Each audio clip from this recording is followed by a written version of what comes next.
Hey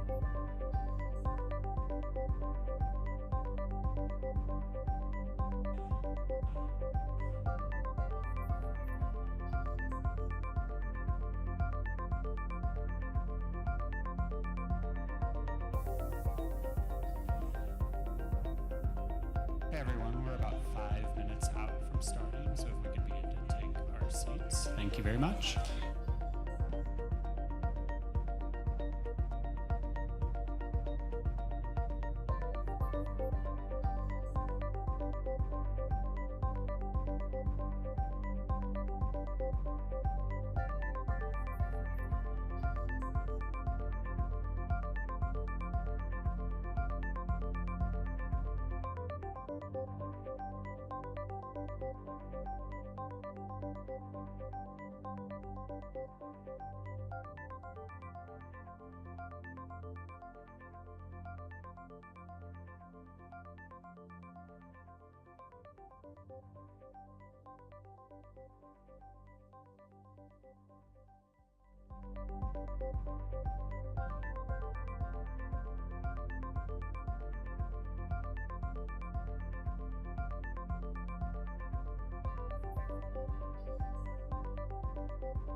What's up, Denver?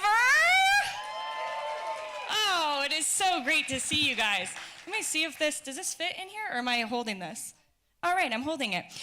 Good afternoon, you guys, and welcome to number 38. Thank you all for joining us today for this historic announcement for the city of Denver, the state of Colorado, and for passionate sports fans everywhere.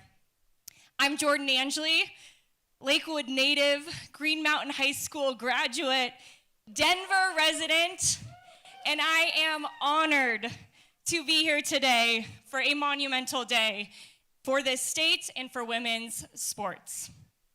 It's no surprise to me to look out here and to see a room full of people that I've known for a really long time in the soccer world, people that I've played with, and really just the community that has supported this idea for so long. You guys continue to set the bar for what it's like to host women's soccer events, creating some of the most exciting environments in all of sports. You guys ready to get this party rolling? Yeah. Please join me in welcoming to the stage NWSL Commissioner Jessica Berman, Governor of Colorado Jared Polis, Mayor of Denver Mike Johnston, Rob Cohen, and Melody Hobson.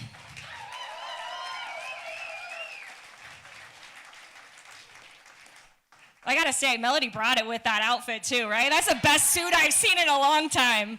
All right, to kick off today's event, please join me in welcoming. Let's give a mile-high welcome to NWSL Commissioner Jessica Berman.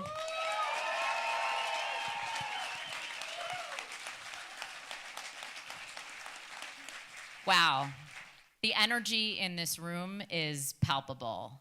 One of my favorite things that I get to do as commissioner of the NWSL is choose and award an expansion team. This is such an incredible honor. You see the process of a bid forming, you see the energy of a community, you see the fabric of what makes a city uniquely that city, and this city is incredible. I think back to the meetings I've had with all of the different constituents who have been part of this bid for a very long time, and seeing it mature over the last year plus and watching it come together has been a thrill.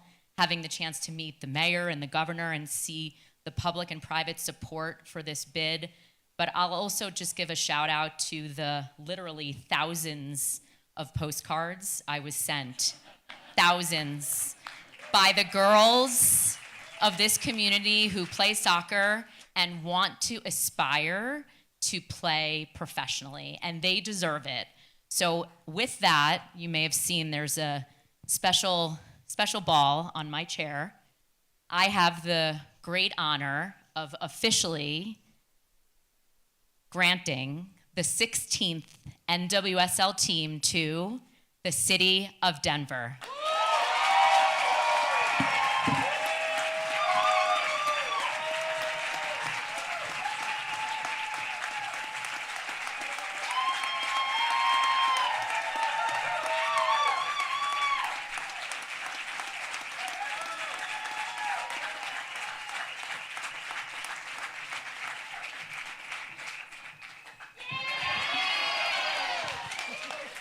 So I'm going to give the mic back to Jordan, but I also just want to give a special shout out to Rob Cohen and Melody Hobson, who are going to lead this team to greatness, make all of you very proud, and continue to raise the bar for the National Women's Soccer League to be the best league in the world. Thank you.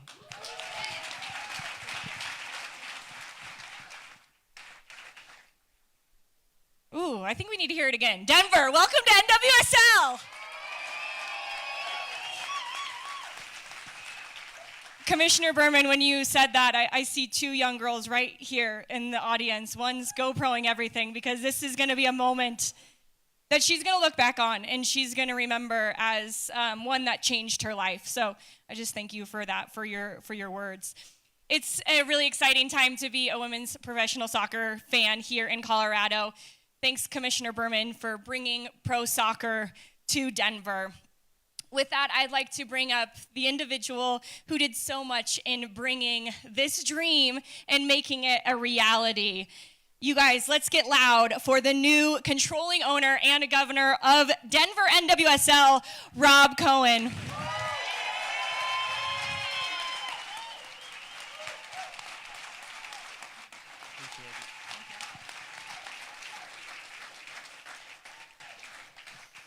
All right. You guys know me, I'm not usually speechless, but this is a fantastic day for Denver. This is simply awesome. I can just tell you that this has been a long time coming for a lot of us that have worked tirelessly on this for not only just a couple years, but literally for decades. And I'm so glad there's young people in the audience to watch this and tape this, and we're looking forward to having you play for our team. So can't wait for that to happen. The people who know me know I have a poem on my desk. It's called The Station by Robert Hastings, and the essence of the poem is that you should focus more on the journey than the destination, because it's the journey that it really is the rich part of the experience that you have. And I can tell you that this journey for the past several years has been one of those experiences that has been rich. But I also think this is one of those destinations where it's all right if we pause as a community and we reflect and we step back and we look at it and we say, look at what we did. We are bringing a professional NWSL team to Denver, Colorado, and that's happened because all these people in this room and the community at large wanted it to happen. So we need to take that moment and just pause and really soak that in. I would just tell you that as an ownership group, we've had a lot of conversations about the vision that we have for this team, and we have a vision for creating a legacy that is obviously built on bringing championships to our community and winning. That's what our community expects of all of our sports franchises that are here. But we're also about building a culture that's inclusive and that includes the entire community, that's one that creates that culture around where the best players in the world want to play in Denver, Colorado. The best coaches in the world want to coach in Denver, Colorado. The best executives want to work here. We have the best fans. We have the best fan experience that we can possibly create. And maybe just as importantly, we have the best facilities that are designed for and built specifically for women.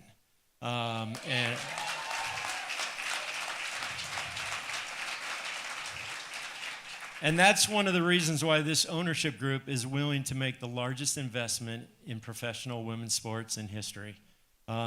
It takes that in terms of what we want to do and how we want to create that, because we believe what this team can do is it can be impactful and it can be transformative for our community. And collectively as a group, we're looking forward to collaborating with our entire city, state, and region to build a franchise and to build a team that everybody that's in this region, that's in this state, that's in this city can be proud of and can be something that they respect and can be authentically Colorado. So thank you, and really excited to get on with the celebration later today. Thanks. Oh, we'll celebrate today, don't you worry. Yeah, Denver knows how to party. Thank you, Rob. We're so excited to have you lead the way. So thank you so much. Governor Polis is an entrepreneur, a business leader, dedicated public servant, and Colorado sports fan. I feel like that order. Maybe sports fan? You're a big sports fan, man. You are a big sports fan. As Governor, Polis is focused on saving Coloradans money, keeping the economy strong, and building a sustainable, affordable, vibrant Colorado for generations to come, and making Colorado the best place to train and compete. I think the team will like that too. Please join me in welcoming Governor Jared Polis. Thank you, Jordan. Most importantly, by the way, I'm the father of a 10-year-old daughter who plays soccer. So, we had this theory in Colorado that because we train at a mile high, we have a competitive advantage across competing at sea level and other places. The Rockies disprove that. But nevertheless, we're very excited to bring women's soccer to Mile High. Hey, thank you to National Women's Soccer League, Commissioner Berman, Mayor Johnson, Rob Cohen, Melody Hansen. You know, what we're tired of doing here, Commissioner, is girls grow up here, women train here, and then they go off to play for other teams. And we want to make sure we give a place for our homegrown talent to excel at the professional level and, of course, attract people from across the country and across the world to play here in Denver for our new women's professional soccer team, which really will be supported not just by Denver residents, but across our entire state, from Pueblo to Grand Junction to Fort Collins. We're proud of our teams, and we're very excited to come out and support them in enormous numbers in every sport. This new team is part of our proud legacy in women's soccer. We've cheered on Colorado-trained Olympians, Lindsey Horan, Sophia Smith, Mallory Swanson. Here with us today, of course, Jordan Angeli, Colorado-born. Woo! And there's a lot of great talent to come, So we are thrilled that starting, we hope, in the 2026 season, Denver will host the National Women's Soccer League's 16th team. And I look forward to joining the first game along with my family. I know the mayor does. I know many of you do, along with many of our fellow Coloradans, to cheer on what will be, Commissioner, a record-breaking first season, I assure you. We've really scored a goal with this, and I'm excited to welcome Denver and Colorado's newest team.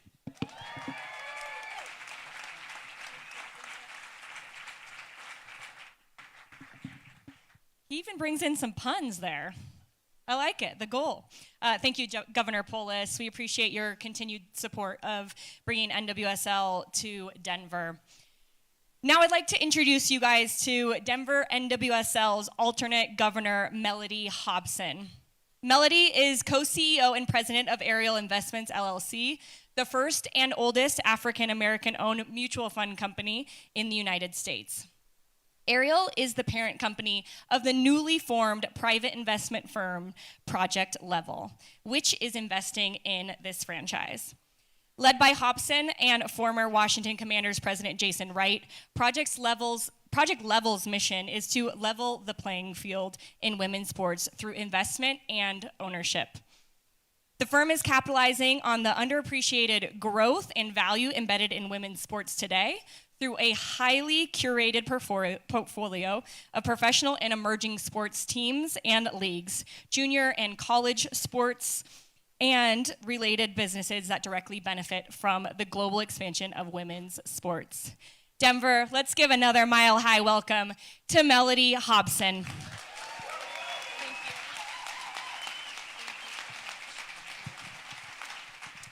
All right, I'm calling us the Sweet 16, just by the way. I think it works. I want to start off by thanking the commissioner for giving us at Ariel this amazing opportunity to work with Rob and all of the other impressive owners that are able to bring this great team to Denver. We are so excited at Ariel that we're jointly launching our new fund, Project Level, which we just couldn't be more excited about, at the same time that we have this wonderful opportunity to be a significant investor in this new opportunity. Our whole idea is that women's sports are at a generational shift. We're watching it in real time, and we have a front row seat for what is happening, and we want to be a part of elevating women to their rightful place in the pantheon of sports. And we know what that means also for all the girls and boys who will watch these amazing athletes on the field, and what will mean not only for them, those individuals, not only the fans, but also for our society. So we are thrilled to be here. I also have to say it's an exciting time. One of my favorite lines of all time, math has no opinion. And what does the math tell us? The math is astounding. The viewership is up. The fandom is up. The sponsorships are up. The media rights are up. Everything that is happening in this area of women's sports and that will happen right here in Denver benefits communities, benefits society, and we are, again, so excited to be a part of it, and also at the same time to generate great returns for our investors. I want to thank, first of all, the commissioner, as I said, but also Rob, because he welcomed us into this conversation. We came to see him, and I said, Rob, we're getting married. We're getting married. And it is really true. We are getting married into this opportunity, and I've never been more excited. I also want to thank the governor, who happens to also be brilliant because he went to Princeton. And he's a fellow Princeton Tiger, so I'm happy to work with him. And the mayor, Mike Johnson, and I, we've been friends for a couple of decades. We've been really close friends, and I know how excited he's been to support this endeavor and to just make the combination of government with the private sector and, of course, the league to make this possible.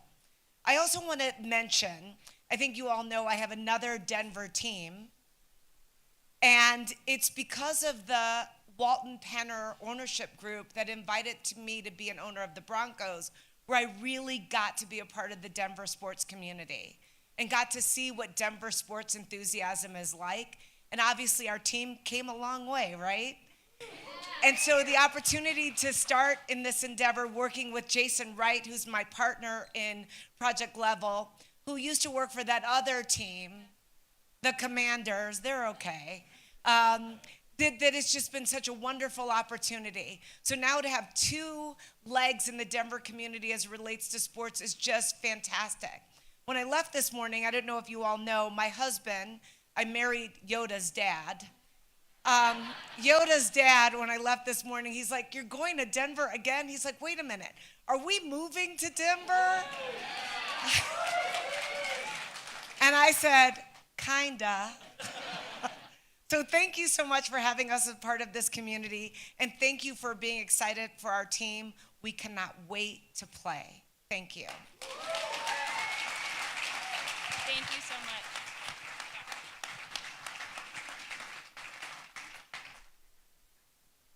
Thank you so much, Melody. Lastly, please welcome one of our city's biggest advocates for bringing professional women's soccer to Denver. He actually was talking to one of my youth coaches trying to get in on this, so he's all in the soccer scene as well. Please welcome Denver's Mayor, Mike Johnston.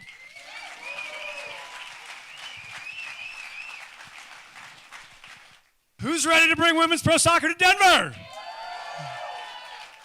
I know there are so many folks in this crowd who have been working on this for months and years, and this is an incredible success for all of those community leaders who have gotten us here. I, of course, want to thank the commissioner. It's been such a pleasure to work with you as a partner over these last 9 months. Your team's been amazing, and we're so grateful for your partnership to jump into what we know is going to be incredible success.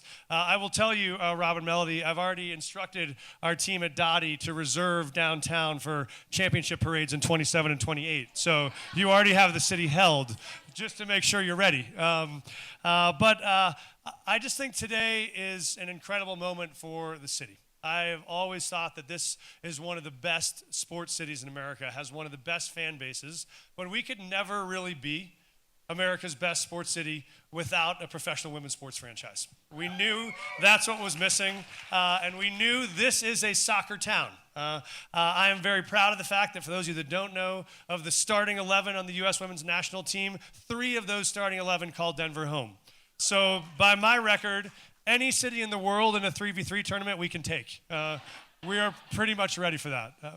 But in all seriousness, I don't know how many of you were there, but I went to the U.S. women's game at Dick's when they played South Korea a little more than a year ago. Went with my daughter, and I've been to many, many games at Dick's. That was the single hardest one to get into because you had to park about 8 blocks away, and you had to start the pilgrimage of the tens of thousands of us who were moms and daughters and dads and daughters and aunts and daughters filing into that stadium, faces painted, thrilled about the chance to see the most talented players in the world play right here in their hometown. And of course, that day, Mallory Pugh Swanson scores 2 goals and reminds us that so much of that talent is right here from our hometown. But what's amazing when you watch the eyes of my daughter that day and all the daughters walking out of that building is not just the belief that I belong here, that yes, I too want to play professional sports. I too can see myself at the very top of this game. It's that I can see myself at the very top of any game. I could see myself as the CEO of Ariel. I could see myself as the commissioner of National Women's Soccer. I could see myself playing on the U.S. women's national team. That is what inspires our girls to believe that this town is theirs, this city is theirs, this country is theirs, and it's all open for them to dream and to achieve.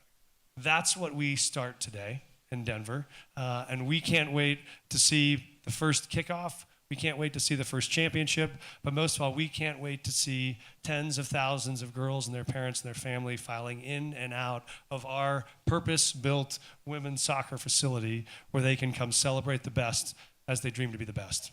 You made that happen in Denver, and we couldn't be more grateful. Congratulations, Denver. Let's get to work.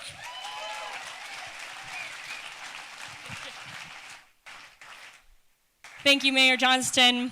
Your enthusiasm for soccer just oozes out of you. And it also makes me think just the accessibility that has been provided by Commissioner Berman, that when I was a 13-year-old kid, I had to search the TV channels to watch the U.S. women's national team play in the 99 World Cup. Now, because of the big media deal, we're everywhere, every single weekend. And now young kids are just going to have to walk into a stadium to see that this dream can be their reality as well. I just thank you all for your inspiring words, for everything that you have had to say today to welcome Denver to NWSL. We are now going to open the floor for a few questions from our local media.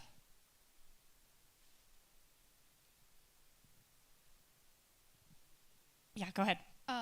You guys have talked a lot about making one of the biggest investments into women's sports in history. I'm wondering what role that played in Denver being chosen, that dollar figure, and it's over double the amount that was paid in the past. And why was it so high, and how much did that play a role in Denver getting the team? I'm happy to start, and then I'll turn it over to Rob and Melody. When we look at expansion bids, we focus on 3 important considerations: the market, ownership, and facilities. And it was really the holistic picture as it relates to Denver's bid that made it clear that they should be chosen as Team 16. It is a competitive process. It was a competitive process. We had higher demand than we had supply, and the interest in women's sports and in the NWSL in particular has never been higher. And so, it's a recognition, I would say, by the ownership group and for all of the incredible talent that exists in and around the NWSL that these athletes deserve to be invested in. And as importantly, as Melody talked about in her remarks, we're building this as a business. No longer is women's sports thought of as charity or philanthropy. We live by the values of do good and do well. And because we now have built the framework for a sustainable business, we have real investors who understand that if you invest, there will be a return on that investment. And that's the way men's sports has grown for decades. So this is not a new concept in professional sports. It's just new for women. And we're excited to be bringing it to the forefront here in Denver. I'd say, is that on? I'd say what she said. So one of the things that we thought about when we were doing the math is just look at the fact that, yes, the number is by the standards of what we've seen recently, it's a lot more. However, it's 1/10 of the most valuable men's team in sports in America. So that says a lot about the value that can still be created. And we are convinced a decade, 2 decades from now, we're going to look back and say, we are so glad we own these teams. And this will seem like the best bargain price that you could possibly imagine. So we're happy to pay to play in this situation because we think it's a down payment on future returns and great gains. I would just add, I was kind of half kidding. No, I do. I should, the moment overtook me. I should have taken a moment in my comments to thank the commissioner and the NWSL for awarding us the franchise. Sorry that I left that out of my remarks. You've said thank you like 10 times, so it's okay. Yeah, one of the things I say is most people seem to focus on the expansion fee, and that's just one very small piece of kind of the investment that we're talking about making. And when you think about purpose-built venues around a training facility and doing it in a way that's designed and built for women, it's easy to make that statement. It's a lot more complicated to actually execute it. And the studies show that today, facilities are being built and designed still in the shadow of men's sports, as opposed to being built for what the needs are for women and how we can do that. And so we're spending a lot of time and a lot of money to invest in trying to create that facility, again, that will be unique and different for women, to create a stadium that will be unique and different. And when I talk about it, it's about the total investment. The expansion fee is just a single piece of it. And we are both business people as well as everybody in the ownership group. And I think Melody said it, math matters. We did the math every way from Sunday, and we feel quite confident in the end. We're going to be really thankful that we made this investment.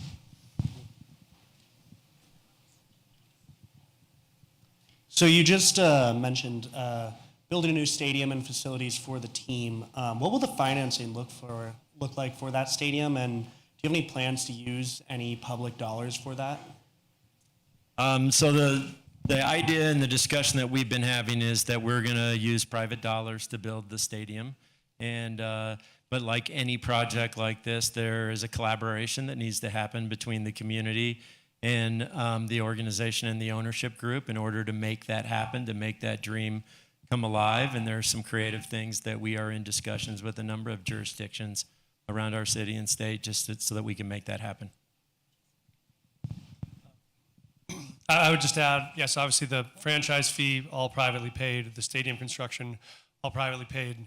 We are deeply committed that this will be a purpose-built women's stadium in the city and county of Denver and will be accessible to neighborhoods where folks can walk and bike and easily approach that in a comprehensive community-based development. And we see our role as helping help find that site and also help facilitate the access to that site to make sure that whatever beautiful stadium they built is easy for folks to get to. Really quickly, as we move the microphone around, just introduce yourself and your outlet. Would be great to know who we're talking to. Thank you. This question is for Melody. I'm Kyle Newman with the Denver Post.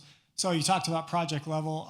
Where did that really originate? Like, what were you sitting in your office one day talking with your cohorts? How did that really come to your mind, come to fruition? And most importantly, why was Denver, top of your mind to add to your portfolio for that? So let's start off with the fact that sports is not new to Ariel or to me. And so our firm has had investments in sports over the years in ways that are accessible to publicly traded stocks that we've bought that are sports related. So we've been investors in Madison Square Garden. We currently own Madison Square Garden Sports. We've owned Manchester United in our portfolios that we manage for our clients. And then personally, John Rogers, who founded Ariel 44 years ago, John started in sports, with women's sports specifically, as an original owner of the Sky in Chicago, the WNBA team, when it came to Chicago in 2005. And then my own sports ownership started several years ago as well, where I quietly, only just recently, let it be known, bought into the Chicago White Sox, then the Broncos, then the League One volleyball, and just slowly but surely started to see the power of sports, not only as a business, but also really then seeing the undervalued nature of women's sports. The idea really took shape last year, and it was as a result of a conversation with a friend who approached me about this idea. Ultimately, we did not pursue the idea together, but she made a compelling case, and then my own personal experience, as well as the experience of Ariel, rolled up together. And then Ariel's general counsel and chief administrative officer, Emma Rodriguez Ayala, who is our third leg of the stool that has worked on this project with us for the last year, Emma was like, Melody, this is a great idea. So the two of us started working on it. I saw Jason present at a conference, and I made a beeline to him on the stage, and I said, I need to spend time with you, and ultimately convinced him to be the third party in our formation of this new fund. So it was an idea that came over time, but we started to intensely work on it over the summer. This is the first team. So we're in conversations with all sorts of other things. As Jason likes to say, the fish are jumping in the boat, because this is that moment in women's sports. The ideas are abundant. I just have to add a side story, since she just told the story about how she met Jason. By the way, Melody is quite remarkable. If you're not figuring that out, it won't take you long. But I heard her speak at a conference, and my wife can attest to this.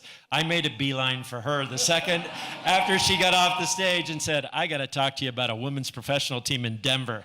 And that's where the relationship started.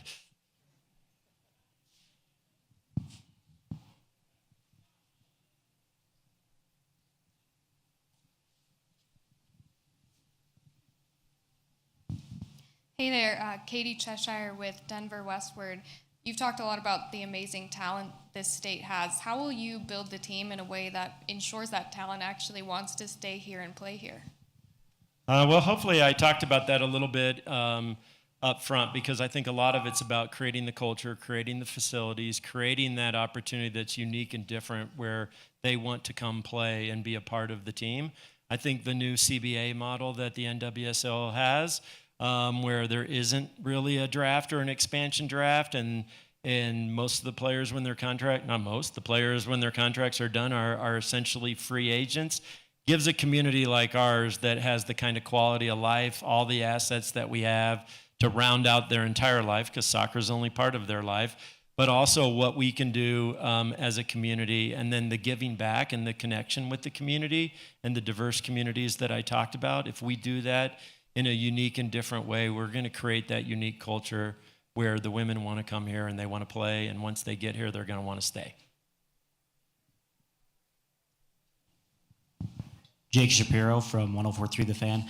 My question to you is, how are you going to ensure your executives are the right executives, the front office that you pick, and the coaching staff? What qualities will you be looking for in those teams?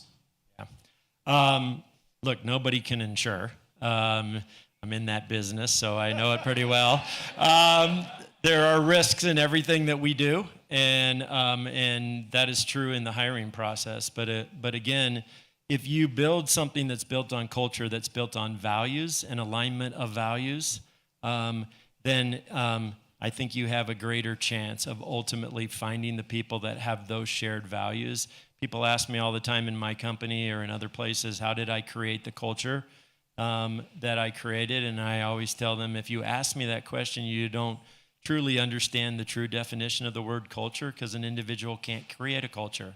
What an individual can do is have a set of values, attract other people that have those values, and then that grows from there. In fact, Melody talked about her comment about marriage. We spent the first part of our conversation together about our values, about our vision, about what it was we wanted to do before we ever dug into the economics, the stadium, what it is that we're going to do. And I think if we do that same thing with our executives, we will have a greater chance than not that we'll find the right people for the position. So that's how we're going to ensure it. Yep. I think it also helps that we have Jason, and Jason ran the Commanders as president, first black president in the 105-year history of the NFL when he got that job. And so he knows about running a team and has great relationships in sports. And I think that will help us in terms of how we vet and attract executives. So he's an operator, and I think that that will be a key ingredient to our success as well.